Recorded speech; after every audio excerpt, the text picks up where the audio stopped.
Hello and welcome all of you. इस lecture में हम स्टडी करेंगे पावर। What is power.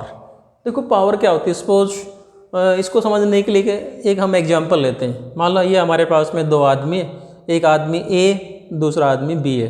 दोनों एक साथ किसी बिल्डिंग पे चढ़ना शुरू करते हैं। बिल्डिंग की first floor, second floor, third floor और ये लास्ट फ्लोर पे पहुंच गए।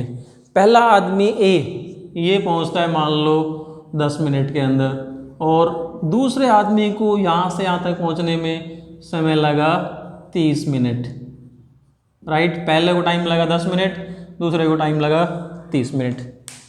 इसका मतलब जो ए है ना, ए यहाँ से यहाँ तक जाने में 10 मिनट लगाई ए ने। इट मीन्स ए की जो पावर है that is greater than B.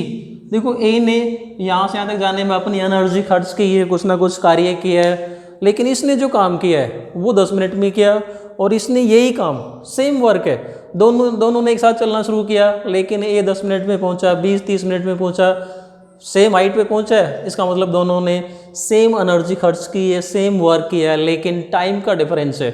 B ने टाइम लगाया 30 मिनट, ए ने टाइम लगाया 10 मिनट। Then we say that power of A is greater than power of B.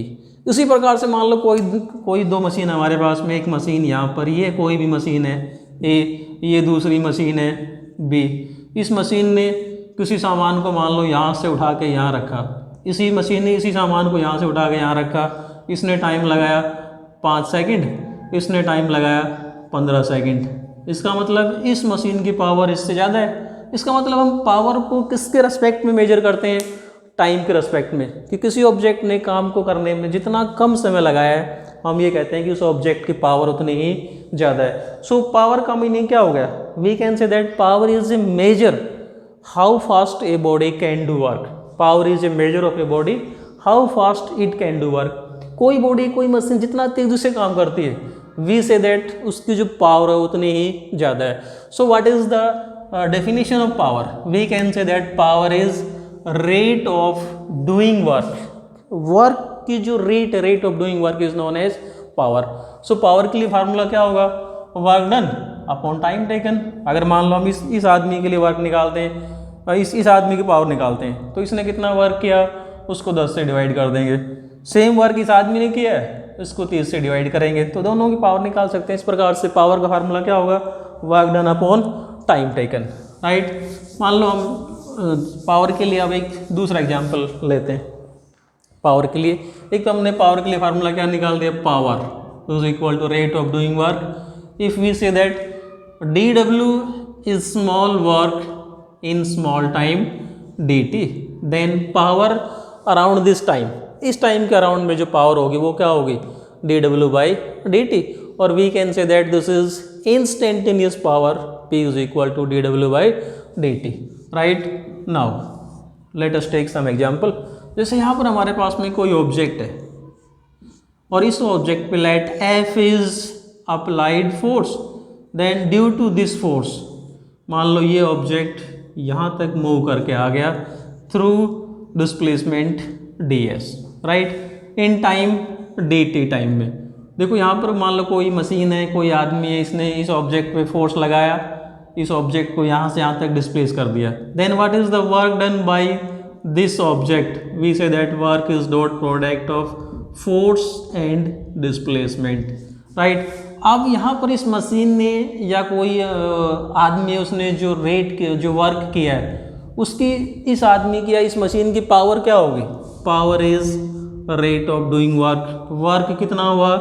F dot D S. This is work कितने time में हुआ? D T time में। Now we know that D S upon D T, rate of change of displacement, D S upon D T is known as velocity. So we can say that power is equal to F dot this ds upon dt is velocity. So power can also be defined as dot product of force and velocity. हमारे पास में power के लिए दूसरी definition आ गई, dot product of force and velocity of the object on which force is applied. This is another formula for power. Power P is equal to F dot v, or we can say that f dot v it is equal to, power is equal to f dot v, it can be written as f v cos theta, where theta is angle between force and velocity। जैसे हमने पहले वाला case किया था कि force हम इस direction में लगाते, this is the direction of velocity, जिस डायरेक्शन में डिस्प्लेसमेंट उस डायरेक्शन में क्या होगी वेलोसिटी, तो वेलोसिटी और जो फोर्स उसके बीच में एंगल क्या है theta, then power p is equal to F V cos theta. So देखो यहाँ से क्लियर है कि power is dot product of force and velocity, so we can say that power is a scalar quantity. We know that dot product of two vectors is a scalar quantity, so power is also a scalar quantity. Now if we write dimensional formula of power, power के लिए dimensional formula क्या होगा, power is rate of doing work, work के लिए dimensional formula क्या होता है ml to t minus 2 upon में time के लिए क्या होता है t, so we can write dimensional formula of power as ml2, देखो t की पावर -2 और अपॉन t है, पावर -1 और बढ़ जाएगी, कितना हो गया ml2 t -3, this is dimensional formula of power. Now if we write और if we define units of power, तो पावर के लिए जो ऐसा यूनिट होती है राइट, ऐसा यूनिट एब्सोल्यूट में बात कर रहे हैं, absolute unit of power in SI is power. किसी भी ऑब्जेक्ट, किसी मशीन, किसी डिवाइस, किसी मैन, किसी भी ऑब्जेक्ट की पावर को हम 1 watt, power is said to be 1 watt if 1 joule of work is done in 1 second, that is we can write 1 watt is equal to 1 joule per second. Watt के लिए symbol होता है capital W, so power को हम क्या बोलेंगे 1 वाट if 1 joule of work is done in 1 second, that is 1 joule per second is known as 1 watt।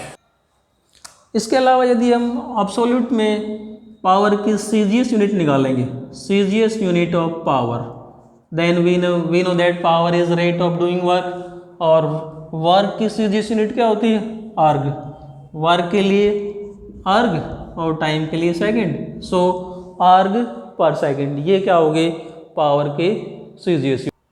इसी तरीके से यदि हम पावर की ग्रेविटेशनल यूनिट निकालेंगे, ग्रेविटेशनल यूनिट क्या आ जाएगी, देखो वर्क अपॉन टाइम, वर्क की ग्रेविटेशनल यूनिट क्या होती है किलोग्राम मीटर, अपॉन में टाइम किलोग्राम मीटर पर सेकेंड, इसी प्रकार से क्या आ जाएगा ग्राम सेंटीमीटर पर सेकेंड, ये होती है इसकी ग्रेविटेशनल यूनिट। इसके अलावा कुछ एक बड़ी यूनिट जैसे हम किलोवाट, 1 किलोवाट कॉमर्शियल यूनिट बोलते हैं, 1 kilowatt is equal to 10 raise to power 3 watt. इसके अलावा 1 megawatt is equal to 10 raise to power 6 watt, ये कुछ एक बड़ी यूनिट है। इसके अलावा पावर की एक यूनिट और आती है जिसको हम इंजीनियरिंग ब्रांच में यूज़ करते हैं, और वो होती है हॉर्स पावर, जिसको हम राइट करते हैं 1 हॉर्स पावर, और इसको जनरली हम HP से रिप्रेजेंट करते हैं, 1 horse power represented as HP, 1 HP, and 1 HP is equal to 746 watt. 1 HP 1 horse power किसके बराबर होता है 746 वाट के बराबर होता है। 1 HP का नाम आपने घरों में, हमारे घरों में जो पानी वाली जो टंकी होती है, जो हम मकान के ऊपर जो पानी की टंकी रखते हैं, तो वो टंकी को भरने के लिए, पानी से भरने के लिए हम जो घर में छोटी मोटर लगाते हैं, आपने देखा होगा उसके ऊपर जो पावर है उस मोटर की वो HP में आती है, 1 HP, 2 HP, हाफ HP, तो वो HP क्या है, that is power of that motor, and 1 HP is equal to 746 watt. तो ये था हमारे पास में concept power. Thanks and keep on watching.